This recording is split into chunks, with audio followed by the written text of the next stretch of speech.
Welcome to the financial reset of 2025. It was a time of great change and upheaval, but also a time of great opportunity. In this report, we will expose the truth about the current state of finance, corruption, and the deep state. And we will explore what this means for South Africa and the world. We live in a world where debt has become a way of life. Governments, businesses, and individuals are all trapped in a cycle of borrowing and spending. But this system is unsustainable, leading to widespread poverty, inequality, and social unrest. But a new era is emerging. The Brics nations, Brazil, Russia, India, China, and South Africa, are leading the charge towards a more equitable and prosperous world. These nations are working together to create a new financial system that is fair, just, and benefits all people, not just the wealthy elite. To my fellow South Africans, I say, enough is enough. We've had 30 years to uplift ourselves, and it's time to take responsibility for our own lives and futures. We must demand accountability from our leaders and work together to create a brighter future for all. Corruption has become a cancer in our society. It's time to expose the truth and demand accountability from our leaders.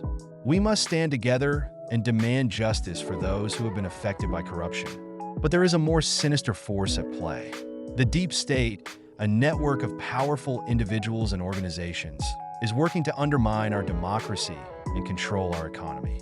We must be aware of this threat and work together to expose and defeat it. Farm murders and land expropriation are also major concerns, with many farmers facing violence and intimidation.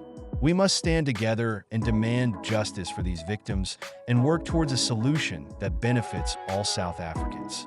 It is time for those who created the division, apartheid, and chaos in South Africa to be held responsible for what they did.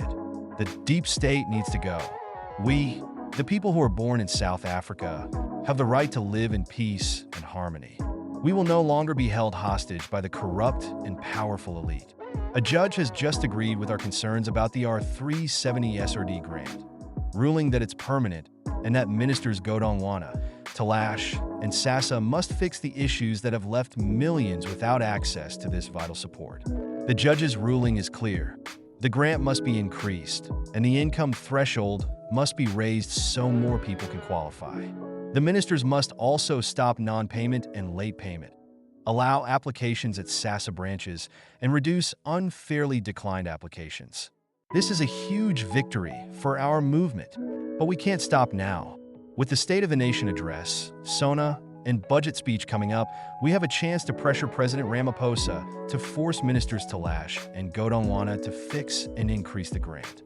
We must keep up the pressure to ensure that our voices are heard. And yet, some still claim there's no unfairness in our system. This is how corrupt our government is. The truth is, corruption has become a pervasive problem in our country, affecting every aspect of life.